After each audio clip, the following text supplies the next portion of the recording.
Bioanalytická laboratorní diagnostika ve zdravotnictví, experimentální biologie, bakalářka Barbora Drozdová.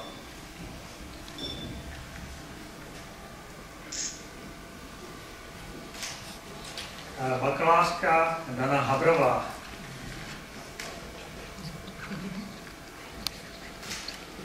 Bakalářka Kristýna Janečková absolvovala s vyznamenáním.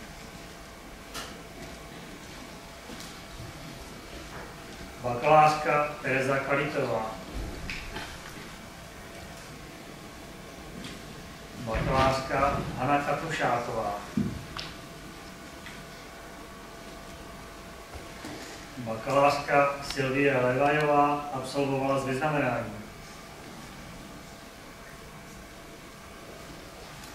Bakalářka Tereza Pavlíčková. Bakalářka Kateřina Pokludová.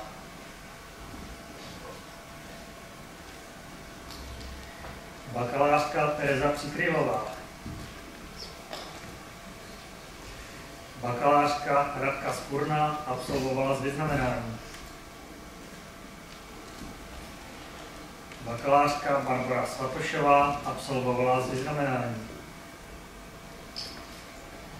Bakalářka Natálie Uličková absolvovala s vyznamenáním. Bakalář Marek Winkler absolvoval s vyznamenáním. Nyní nastává chvíle, kdy vám před tímto slavnostním shromážděním udělíme absolutorium. Při převzetí vysokoškolských diplomů magistrů, jež dokládají vaši způsobilost pracovat ve vzdělávacích, vědeckých a výzkumných institucích, jakož i na vysoce kvalifikovaných místech v praxi, je třeba, abyste se zavázali tímto slibem. Prosím, povstaňte. Že ve své vědecké i odborné činnosti budu uplatňovat a nadále rozvíjet poznatky vědy a kultury tak, abych se nikdy nespronevěřil ideálům humanity a demokracie. Slibuji, že budu pracovat a žít tak, abych šířil čest a slávu nejen Přírodovědecké fakulty a Univerzity Palackého, ale i celé naší vlasti.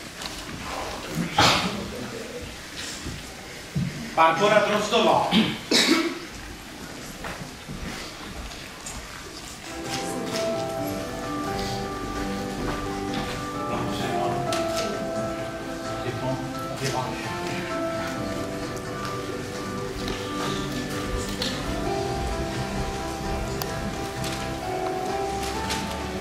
Dana Habrová.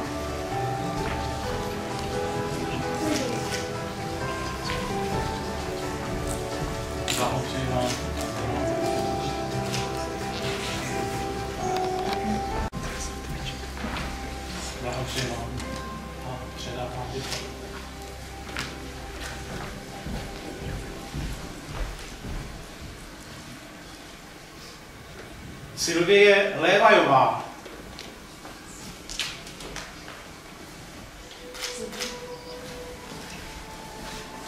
Gratuluji červenou diplomu.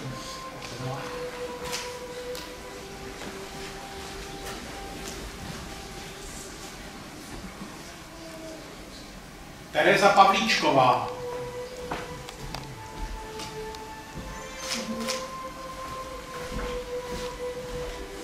Blahopřeji vám a zajímavý.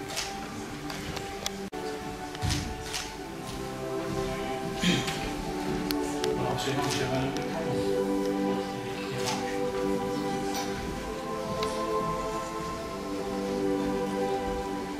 Lucie Srcháčková.